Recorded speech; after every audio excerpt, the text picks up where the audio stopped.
On her maiden visit to Asia, U.S. Trade Representative Katherine Tai held bilateral meetings with Commerce and Industry Minister Piyush Goyal and relaunched the U.S.-India Trade Policy Forum (TPF).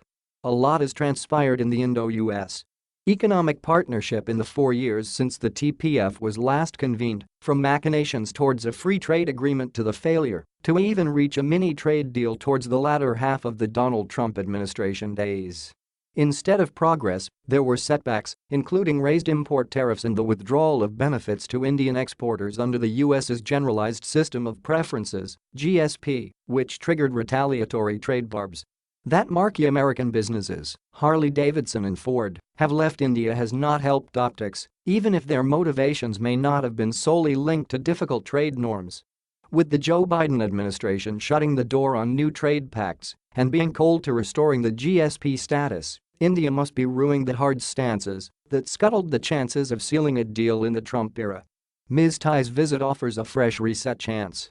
GSP restoration, she has said, could be considered, while nudging India to set targets for tariff reductions and easing market access across sectors. The TPF statement also outlines the sectors and goods and services that need quick attention. Whatever misgivings may have existed at the beginning of the Biden administration, Ms. Tai's visit, that follows trips by key U.S. secretaries, indicates U.S. interest in engaging with India in significant spheres. That it looks at India as a key partner in rebuilding critical supply chains in a post-pandemic world seeking to cut its dependence on China is clear from its desire for integration in areas such as health, medical devices and pharma. India's pharma exports account for 40% of the U.S.'s generic drugs supply, and Ms. Tai has assuaged its concerns about delays in U.S. regulatory inspections of pharma units. Her plain speaking that Indo-US trade never really lives up to its potential, and references to India's unpredictable regulatory shifts, tariff and non-tariff barriers as her priorities, suggests these talks have begun from a place more grounded in realism.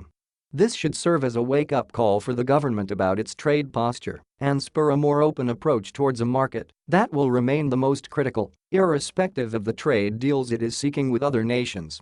While America's stance on India's proposal on IPR waivers for the COVID-19 vaccine and medicines will be watched at the upcoming WTO ministerial, India must seize this fresh initiative with the U.S. to cement its place in the new supply chains being envisaged.